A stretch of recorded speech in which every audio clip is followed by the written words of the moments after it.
Ce cours se nomme Le vin rentre et le secret sort. Ce cours est le Nishmat, Maurice Moshe Mimi, Ben Rechima Suzanne et son épouse Myriam Muriel Bat Louise Aziza, Alem Shalom, que je vous les bénisse. Là, ils sont dans le Olam Emet, dans le Gan Eden. Je leur donne beaucoup de nachat. Et ce cours est pour la slacha de leur fils, Philippe Mimi, mon cher ami. On va parler donc de ce fameux verset de Shlomo Ameler qui nous dit « Le vin rentre et le secret sort ». Bon, évidemment, bien entendu, quand quelqu'un boit, ben oui, il se fait plus attention à ce qu'il dit et il peut dire des secrets, alors que quand on n'a pas bu, on fait très attention. Et on va aller un petit peu plus loin. Déjà, je vais commencer par vous raconter une histoire de Rabbi Mordechai Zuckermandel. Rabbi Mordechai Zuckermandel vivait dans la Jérusalem il y a à peu près plus d'un siècle. Et son métier, c'était porteur d'eau. On lui a fait la Brit Mila pour Purim, et c'est pour ça qu'on l'avait appelé Mordechai. Donc, ce Rabbi Mordechai Zuckermandel avait un surnom à Jérusalem. On l'appelait le Hamaharetz Chassid, l'ignorant Chassid. Vous savez qu'il y a une Mishnah dans Pirkei Avot qui dit En Hamaharetz Chassid, ça n'existait pas un Hamaharetz Chassid. Un Chassid, c'est quelqu'un qui fait plus que le dit. Il fait les choses mieux, tout au plus, tout au mieux, bien.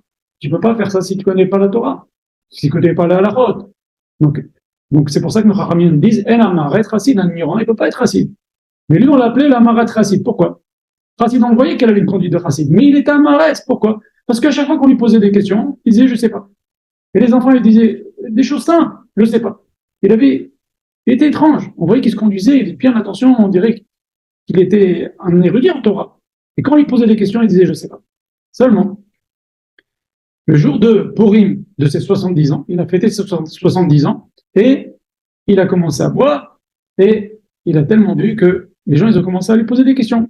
Et puis il a plus dit je sais pas comme il a dit depuis 70 ans maintenant. Il a commencé à répondre.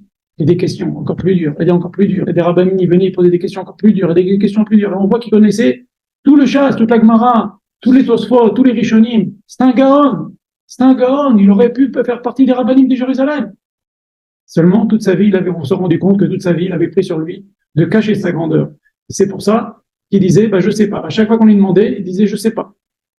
C'est pour ça qu'on l'appelait l'Hamaharetz Chassid. Mais en vérité, il n'était pas Hamaharetz du tout. Seulement, il était humble. Il voulait pas montrer qu'il était un Talmid Chacham. Il voulait pas de charge rabbinique. Son métier, c'était porteur d'eau. Il portait de l'eau 2-3 heures comme ça la journée. Il n'y avait pas de robinet à l'époque. Il vivait chichement. Il livrait son eau. Il avait un peu d'argent. Il a étudié 8 heures par jour. Et c'est comme ça que il a dévoilé son secret le jour de ses 70 ans. Je lui ai dit, hier, on a compris que tu étais un grand en Torah. Pourquoi tu nous as cachés? Il a dit, moi, je voulais ni gloire, ni kavod, ni rien. Je voudrais pas prendre de risque avec ce kavod, c'est du feu. Il a dit, mais j'aurais dû me méfier quand même. Parce que le jour de ma Brit Mila, c'était le Khatam Sofer Samuel. Il lui a mis dans la bouche un petit peu de vin. Vous savez, au petit bébé qui pleure, on lui met un petit coton avec du vin. Et il a dit, Nitchanas Yain Yatsasod. Le secret rentre, le vin rentre et le secret sort. Effectivement, le vin, Yain, c'est Gematria 70. Et le jour de mon anniversaire de mes 70 ans, le secret est sorti. Voilà. Regardez les gens, la valeur des gens de l'époque, ils cherchaient ni le kavod, ni rien du tout. Il faut se poser une question. Comment ça se fait que Rava nous dit qu'on doit boire à Purim? La Torah